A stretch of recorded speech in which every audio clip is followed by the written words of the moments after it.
اور وہ صبح صبح نکلے، سمجھ رہے تھے کہ ہم قابو پا گئے، یعنی اب تو سب ہماری سچویشن جو ہے ہمارے کنٹرول میں، اب تو ہم سب جو ہے باغ کے پھل توڑ لیں گے. یعنی اپنے معاملے کا انہوں نے اندازہ کر لیا، یا اپنے ارادے سے انہوں نے باغ پر قدرت حاصل کر لی، یا مطلب ہے مسکینوں کو کچھ نہ لینے دیں گے. یعنی انہوں نے پورا ڈیسائیڈ کر لیا تھا کہ اب ہم جو ہیں مسکینوں جو غریب ہیں ان کو کچھ بھی نہیں لینے دیں گے اور سب کچھ توڑ لیں گے. تو جب انہوں نے دیکھا کہ اسے یعنی جلے ہوئے باغ کو، تو بے شک ہم البتہ راستہ بھول گئے. تو کہنے لگے کہ نہیں، ہم تو راستہ بھول گئے، یہ ہمارا باغ نہیں ہے. پھر انہوں نے کہا نہیں، بلکہ ہم باغ سے محروم کر دیے گئے ہیں. یعنی پھر انہیں سمجھ میں آ گیا. یعنی پہلے تو انہیں باغ کو دیکھ کر یقین نہ آیا کہ یہ انہی کا باغ ہے، اور کہنے لگے شاید ہم راستہ بھول کر کسی اور جگہ نکل آئے ہیں. پھر جب غور کیا اور معلوم ہوا کہ یہ ان کا اپنا باغ ہی ہے، تو چیخ اٹھے کہ ہماری قسمت پھوٹ گئی، یعنی ہمیں تو اللہ تعالیٰ نے ہر چیز سے محروم کر دیا. نیکسٹ آیت، قولا کہا، او ستہم ان میں سے بہتر نے، علم کیا نہیں، اقل میں نے کہا تھا، لکم تمہیں، لولا کیوں نہیں، تو سب بے ہونا تم تسبیح کرتے. اب ان میں سے جو ایک جو تھا جو بہتر تھا ان میں سے، اس نے کہا کہ دیکھو میں نے تم سے منع کیا تھا نا کہ تم اللہ کی تسبیح کیوں نہیں بیان کرتے، انہیں اللہ کی پاکی کیوں نہیں بیان کرتے. انہیں اس نے اللہ کا خوف دلایا تھا ان کو. کہا ان میں سے جو بہتر تھا اس نے، کیا میں نے نہیں کہا تھا کیوں نہیں تم تسبیح کرتے. اس کا مطلب یہ ہے کہ جب وہ قسم کھا کر کہہ رہے تھے کہ کل ہم اپنے باغ کے پھل ضرور توڑیں گے، اس وقت اس شخص نے ان کو خبردار کیا تھا کہ تم خدا کو بھول گئے. انشاءاللہ کیوں نہیں کہتے، مگر انہوں نے اس کی پرواہ نہ کی. مطلب انہوں نے کہا کہ تم کیسے کر سکتے ہو یہ جب تک اللہ نہ چاہے. اس نے ان سب کو یاد دلایا تھا.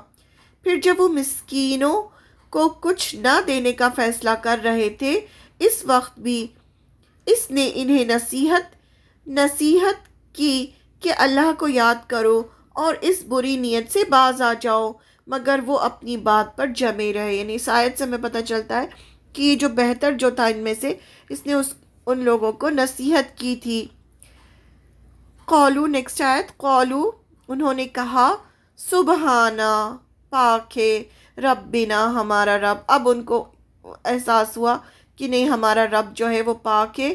انا بے شک ہم، کنہ تھے ہم ہی، ظالمینا ہم ہی ظالم تھے. یعنی یہ ہم ہی نے ظلم کیا ہے اپنے اوپر، ہمارا رب تو پاک ہے. فاقبلا تو متوجہ ہوا، بعضہم بعض ان کا، علی بعض بعض پر، یتلاومون آپس میں ملامت کرتے ہوئے. ابھی ایک دوسرے کو وہ ملامت کرنے لگے، ایک دوسرے کو کوسنے لگے کہ تمہاری وجہ سے ہوا، وہ کہنا تمہاری وجہ سے ہوا. قالو انہوں نے کہا، یا ویلنا ہائے افسوس ہم پر، انا بے شک ہم، کنہ تھے ہم ہی، طاغینا سرکش. یعنی یہ جو ہم نے کیا ہے ہم پر افسوس ہو، ہم ہی سرکش تھے، یعنی ہم ہی غلط تھے. تو سب کہنے لگے ہمارا رب پاک ہے، بے شک ہم ہی ظالم ہیں. یعنی اب انہیں احساس ہوا کہ ہم نے اپنے باپ کے طرز عمل کے خلاف قدم اٹھا کر غلطی کا ارتکاب کیا ہے، جس کی سزا اللہ نے ہمیں دی ہے. اس سے یہ بھی معلوم ہوا معصیت کا عزم، یعنی گناہ کا ارادہ.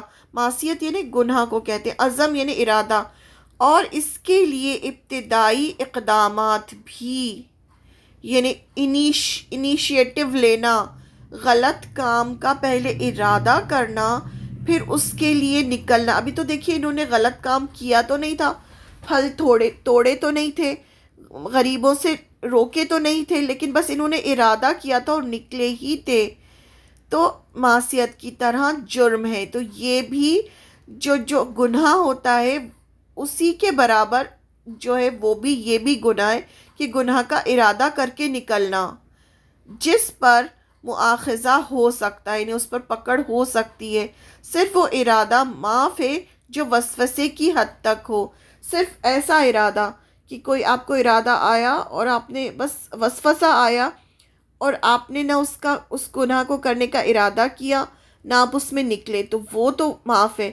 لیکن اگر آپ نے کوئی گناہ کا ارادہ کر لیا اور آپ اس گناہ کرنے کے ارادے سے نکل بھی گئے تو پھر آپ کی پکڑ ہو سکتی ہے۔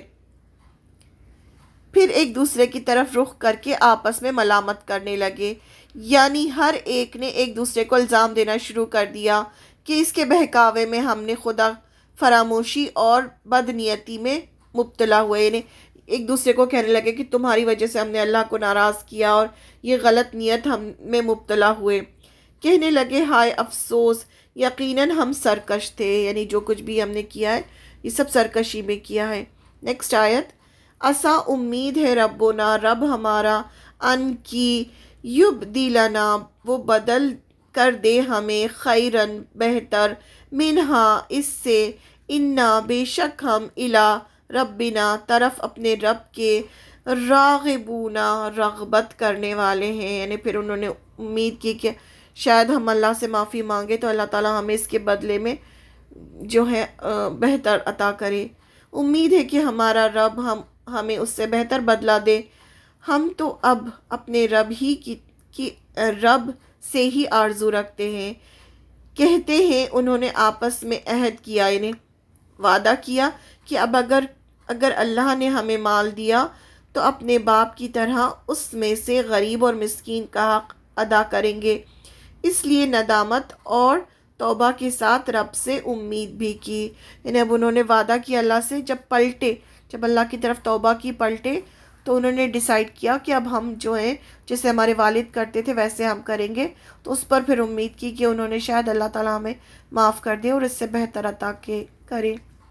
نیکسٹ آیت، کذالکا اسی طرح ہوتا ہے، العذاب عذاب، اللہ تعالیٰ فرما رہے ہیں کہ اسی طرح اللہ کا عذاب آتا ہے، فلا عذاب الآخرتی اکبر، اور یقیناً آخرت کا عذاب اس سے بھی بڑا ہے، یعنی جو دنیا میں جو تھوڑے بہت دکھاتے ہیں اللہ تعالیٰ تو یہ تو ہے ہی عذاب، لیکن اللہ تعالیٰ فرماتے ہیں کہ آخرت کا جو عذاب ہے وہ اس سے بھی بڑا ہے، لو کاش کانو ہوتے یا لمونا، وہ جانتے۔ یہ اللہ تعالیٰ کے ورڈ سے آخری جو اینڈ ہو رہا ہے کہ یہ جو عذاب ہے اسی طرح اللہ کا عذاب آتا ہے، لیکن آخرت کا عذاب، یعنی آخرت سے ڈرو اور اللہ کو ناراض نہ کرو، اچھے اچھے کام کرو۔ تو اللہ تعالیٰ فرماتے ہیں کاش کہ وہ جانتے کہ آخرت کا عذاب جو ہے وہ اس سے بھی بڑا ہے۔ اسی طرح آتا ہے عذاب، اور آخرت کا عذاب بہت ہی بڑا ہے، کاش وہ جانتے، یعنی اللہ کے حکم کی مخالفت اور اللہ کے لیے مال میں کنجوسی کرنے والوں کو ہم دنیا میں بھی اسی طرح عذاب دیتے ہیں، لیکن افسوس وہ اس حقیقت کو نہیں سمجھتے، اس لیے پرواہ نہیں کرتے، یعنی لوگوں کو سمجھ میں نہیں آتا یہ بات، اور کنجوسی کرتے ہیں اور اللہ کی راہ میں خرچ نہیں کرتے اور اللہ کو ناراض کرتے ہیں۔ نیکسٹ آیت، انا بے شک للمتقین، متقی لوگوں کے لیے، عند ربہم پاس ان کے رب کے، جنات النعیم نعمتوں والے باغات ہیں، لیکن جو متقی لوگ ہوں گے جو اللہ کو راضی کرنے کی کوشش کرتے ہیں ان کے لیے اللہ تعالیٰ فرماتے ہیں کہ نعمتوں والے باغات ہوں گے۔ افنجعل المسلمین، کیا بھلا ہم کر دیں گے فرما برداروں کو، کل مجرمین مجرموں کی طرح، اللہ تعالیٰ فرماتے ہیں کیا ایسا ہو سکتا ہے کہ جو فرما بردار ہوں اور جو مجرم ہوں وہ دونوں برابر ہوں؟ کیا ہم انہیں برابر کر سکتے ہیں؟ یعنی جو مجرم ہوں گے ان کے لیے تو جہنم ہوگی، اور جو فرما بردار ہوں گے ان کو اللہ تعالیٰ نعمتوں والے باغات میں داخل کریں گے۔ تو جو بھی اللہ کو راضی کرے گا وہ نعمتوں والے باغات یعنی جنتوں میں داخل کیا جائے گا، اور جو اللہ کو ناراض کرے گا تو دنیا میں بھی اس کو سزا ملے گی، اور آخرت کی سزا تو ہے ہی بڑی، اور دونوں کا حال جو ہے، جو رزلٹ ہے دونوں کا برابر نہیں ہو سکتا۔ پرہیزگاروں کے لیے ان کے رب کے پاس نعمتوں والی جنتیں ہیں۔ مکہ کے بڑے بڑے سردار مسلمانوں سے کہتے تھے کہ ہم کو یہ نعمتیں جو دنیا میں مل رہی ہیں یہ خدا کے یہاں ہمارے مقبول ہونے کی علامت ہے. یعنی وہ کہتے تھے، ابھی بھی آپ دیکھیں جو بڑے بڑے لوگ ہوتے ہیں جن کے پاس بہت پیسہ ہوتا ہے، وہ یہ سمجھتے ہیں کہ اللہ تعالیٰ ان سے بہت راضی ہے، اس لیے انہیں دنیا میں یہ نعمتیں ملی ہیں اور آخرت میں بھی ملیں گی. تو وہ بھی، یہ مکہ کے سردار بھی یہ کہتے تھے کہ اللہ تعالیٰ نے ہمیں قبول کیا ہوا ہے، اس لیے ہمیں یہ سب جو نعمتیں ملی ہیں اور یہ اس کی علامت ہے. اور تم جس بدحالی میں مبتلا ہو، یعنی تم تو مسلمان ہو، تم تو اتنے غریب ہو، بدحال ہو، یہ اس بات کی دلیل ہے کہ تم پر خدا کا عذاب ہے. لہٰذا اگر کوئی آخرت ہوئی بھی جیسا تم کہتے ہو، جب ان کو آخرت سے ڈرایا جاتا تھا تو وہ اس طرح سے کہتے تھے، تو ہم وہاں بھی مزے کریں گے اور عذاب تم پر ہوگا نہ کہ ہم پر. اس کا جواب اس آیت میں دیا گیا. اللہ تعالیٰ نے اس آیت میں اس کا جواب دیا کہ جو مجرم ہوں گے وہ متقین کی طرح نہیں ہوں گے. دونوں کا رزلٹ جو ہوگا وہ الگ الگ ہوگا، اور متقین جو ہوں گے وہ تو نعمتوں والی جنتوں میں ہوں گے. کیا ہم مسلمانوں کو مثل گنہگاروں کی کر دیں گے؟ انہیں دونوں کو کیا برابر کر سکتے ہیں؟ اللہ تعالیٰ فرماتے ہیں، مشرکین مکہ کہتے تھے اگر قیامت ہوئی تو وہاں بھی ہم مسلمانوں سے بہتر ہی ہوں گے، جیسے دنیا میں ہم مسلمانوں سے زیادہ اچھے حال میں ہیں. اللہ تعالیٰ نے اس کے جواب میں فرمایا، کس طرح ممکن ہے کہ ہم مسلمانوں کو یعنی اپنے فرما برداروں کو مجرم یعنی نافرمانوں کی طرح کر دیں گے؟ مطلب یہ ہے کہ یہ کبھی نہیں ہو سکتا کہ اللہ تعالیٰ عدل اور انصاف کے خلاف دونوں کو ایک جیسا کر دے. تو یہ جو قرآن، یہ مکی صورتیں ہیں تو یہ نازل ہو رہی تھیں، اور آپ صلی اللہ علیہ وسلم یہ آیتیں ان کو پڑھ کے سناتے تھے مشرکین مکہ کو کہ دیکھو اللہ تعالیٰ اس طرح سے فرما رہے ہیں. تو یہ سٹوریز سنا کے اللہ تعالیٰ ان کو اگزامپل دے رہے تھے کہ دیکھو تم اللہ تعالیٰ کے لیے کوئی کام مشکل نہیں. اگر تم اللہ کو ناراض کرو گے تو اس طرح سے جیسے اللہ تعالیٰ نے باغ والوں کا جو باغ ہے وہ جلا دیا تھا، ویسے ہی عذاب جو ہے وہ دنیا میں بھی جب برا انسان کرتا ہے تو اس کی سزا اسے دنیا میں بھی ملتی ہے اور آخرت میں بھی ملے گی. ٹوٹل اس میں ہم نے 19 آیتیں کور کی ہیں الحمدللہ. سبحانک اللہم و بحمدک نشہد ان لا الہ الا انت نستغفرک و اتوب الیک. السلام علیکم ورحمۃ اللہ وبرکاتہ.